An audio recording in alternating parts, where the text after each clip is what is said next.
भाग्य और भक्ति की महागाथा। रामदास बचपन से ही शांत स्वभाव का था। गांव के लोग कहते थे कि उसके भीतर कुछ अलग है, जैसे उसकी आंखों में दुनिया के लिए शिकायत नहीं बल्कि स्वीकार छिपा हो। मिट्टी के छोटे से घर में जन्मा रामदास रोज सूरज उगने से पहले उठता, कुएं से पानी भरता और शिव के छोटे से मंदिर में जाकर बिना किसी दिखावे के बैठ जाता। न उसके पास फूल होते, न धूप, न चढ़ावे की थाली, बस एक मन जो हर धड़कन के साथ महादेव का नाम लेता। समय बीतता गया, गरीबी उसके जीवन से कभी दूर नहीं हुई, पर उसके चेहरे पर शिकन भी कभी नहीं आई। गांव में जब अकाल पड़ा, लोग भगवान से शिकायत करने लगे, पर रामदास ने उस दिन भी यही कहा, जो मिला है वही पर्याप्त है। उसकी मां कहा करती थी कि बेटा, भाग्य रोने से नहीं बदलता, सहने से बदलता है। रामदास ने यह बात जीवन की हर सांस में उतार ली थी। गांव का जीवन सरल था, पर मनुष्य के भीतर का अहम सरल नहीं होता। जैसे जैसे रामदास बड़ा हुआ, लोग उसकी शांति से चिढ़ने लगे। कुछ को लगा वो ढोंगी है, कुछ को लगा वो पागल है, पर रामदास को इन शब्दों से फर्क नहीं पड़ता था। वो खेतों में मजदूरी करता, शाम को मंदिर में बैठता और रात को तारों को देखता। उसे लगता जैसे आकाश भी उसकी तरह मौन में विश्वास करता हो। इसी मौन में एक दिन वो घटना घटी जिसने उसके भाग्य की दिशा मोड़ दी। गांव में एक थका हुआ साधु आया, जिसके पैरों में छाले थे और आंखों में भूख। लोग उसे देखकर मुंह फेर लेते, पर रामदास ने उसे अपने घर बुलाया। घर में केवल 2 सूखी रोटियां थीं। रामदास ने बिना सोचे एक रोटी साधु को दी और दूसरी अपनी मां को। स्वयं उसने उस रात पानी पीकर गुजारा किया। साधु ने कुछ नहीं कहा, बस देर तक रामदास को देखता रहा, जैसे उसके भीतर कुछ पड़ रहा हो।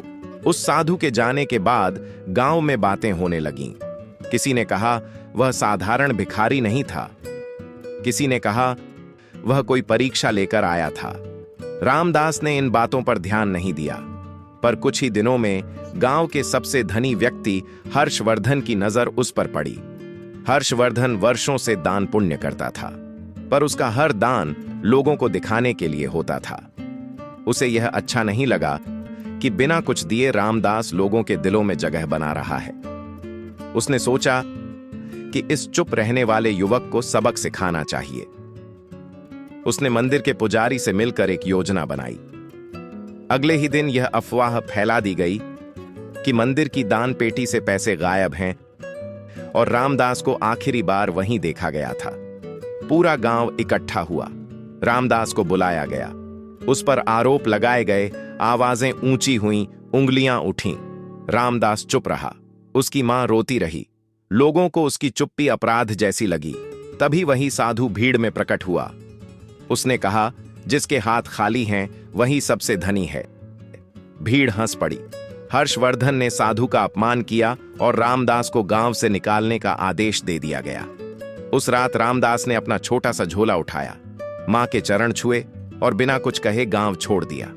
आसमान की ओर देखकर उसने बस इतना पूछा, यदि यही भाग्य है तो मुझे स्वीकार है। यात्रा लंबी थी।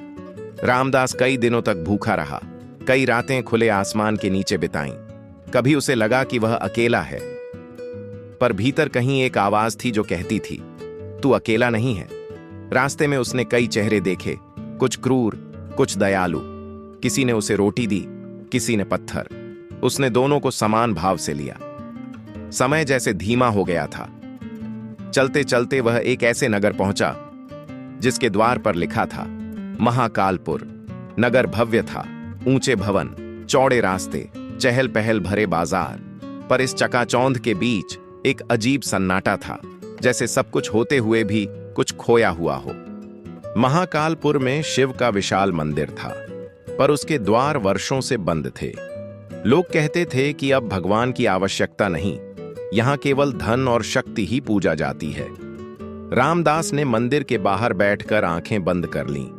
लोग आते जाते रहे, किसी ने ध्यान नहीं दिया। पहली बार उस नगर ने किसी को बिना मांगे बैठे देखा। शाम होते होते नगर में अजीब घटनाएं होने लगीं। कहीं आग अपने आप बुझ जाती, कहीं जल बिना कारण ठंडा हो जाता। लोग डर गए। उन्होंने दोष रामदास पर मढ़ दिया। उसे पकड़कर कारागार में डाल दिया गया। कारागार की दीवारें ठंडी थीं, अंधेरा घना था। रामदास का शरीर कमजोर होने लगा, पर उसका मन पहले से अधिक स्थिर हो गया। उसने अपने जीवन को याद किया, मां की सीख, साधु की आंखें, गांव का मंदिर। उसने पहली बार महसूस किया कि भक्ति का अर्थ मांगना नहीं, बल्कि सहना भी है। बाहर नगर के शासक और व्यापारी मंदिर को गिराने की योजना बना रहे थे। उन्हें लगता था कि भय से ही शासन चलता है। जिस रात हथौड़े उठे, उसी रात आकाश में बादल घिर आए। बिजली चमकी, पर वर्षा नहीं हुई। नगर थम सा गया। कारागार के द्वार अपने आप खुल गए। रामदास बाहर आया। किसी ने उसे रोका नहीं। वह धीरे धीरे मंदिर की ओर बढ़ा। लोगों की भीड़ जमा हो गई। उसने मंदिर के द्वार पर खड़े होकर कहा, यदि यह पत्थर है तो टूट जाएगा, यदि यह आस्था है तो अमर है।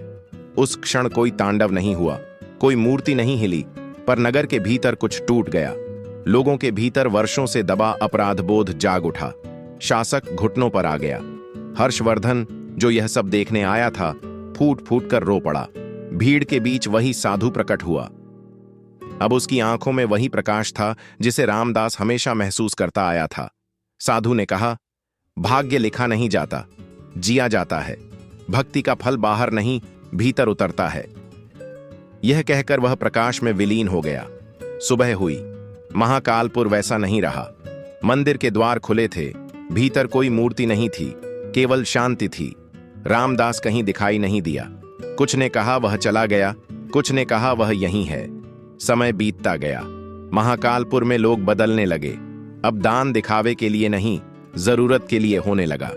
कोई भूखा दिखता तो उसे खाना मिलता, कोई टूटा दिखता तो सहारा।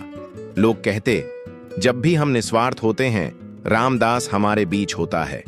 उसकी कहानी किसी एक व्यक्ति की नहीं रही, वह हर उस इंसान की कहानी बन गई जो भाग्य से लड़ने नहीं, उसे समझने का साहस रखता है। और यही कारण है कि यह कथा यहीं समाप्त नहीं होती, क्योंकि जहां भक्ति बिना शर्त होती है, वहां भाग्य स्वयं रास्ता बना देता है। इस कहानी से मिलने वाली सीख, यह कहानी हमें यह गहरी सीख देती है कि भाग्य और भक्ति एक दूसरे के विरोधी नहीं है, बल्कि जब भक्ति सच्ची होती है तो वही भाग्य का सबसे बड़ा शिल्पकार बन जाती है। मनुष्य अक्सर अपने जीवन की असफलताओं, दुखों और अभावों के लिए भाग्य को दोष देता है और सोचता है कि जो लिखा है वही होगा।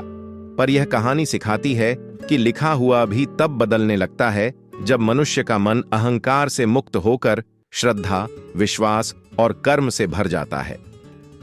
सच्ची भक्ति कोई दिखावा नहीं होती, न उसमें शब्दों का आडंबर होता है और न ही बड़े बड़े कर्मकांड। सच्ची भक्ति तो मन की वह अवस्था है जहां इंसान बिना स्वार्थ, बिना शिकायत और बिना शर्त ईश्वर पर भरोसा करता है। जब व्यक्ति अपने हिस्से का कर्म पूरी ईमानदारी से करता है और परिणाम ईश्वर पर छोड़ देता है, तब वही क्षण भाग्य के नए अध्याय की शुरुआत बन जाता है। यह कहानी यह भी सिखाती है कि ईश्वर भूख, प्यास या वैभव के नहीं, बल्कि भाव के भूखे होते हैं। उन्हें सोने चांदी का भोग नहीं चाहिए, उन्हें तो वह रोटी भी स्वीकार है जो प्रेम से दी गई हो। जो मनुष्य कठिन परिस्थितियों में भी ईश्वर को याद करता है, दूसरों के प्रति करुणा रखता है और अपने कर्तव्य से नहीं भागता, उसका जीवन भले ही बाहर से साधारण दिखे, पर भीतर से वह अपार शांति और संतोष से भर जाता है। भाग्य का सबसे बड़ा रहस्य यही है कि वह स्थिर नहीं है, वह हमारे विचारों, कर्मों और विश्वास के साथ बदलता रहता है। जब मनुष्य निराश होकर बैठ जाता है, तब भाग्य भी उसका साथ छोड़ देता है।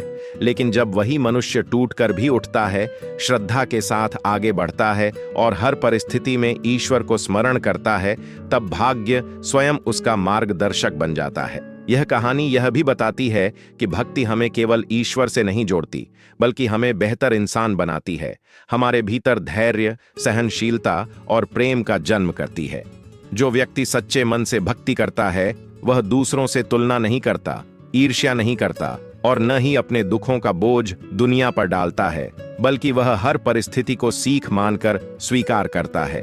अंततः यही समझ में आता है कि भाग्य को कोसने से कुछ नहीं बदलता, लेकिन भक्ति के साथ किया गया कर्म जीवन की दिशा ही बदल देता है। जब इंसान यह मान लेता है कि ईश्वर हर रूप में उसके साथ है, तब भय समाप्त हो जाता है और उसी क्षण से जीवन में चमत्कार होने लगते हैं।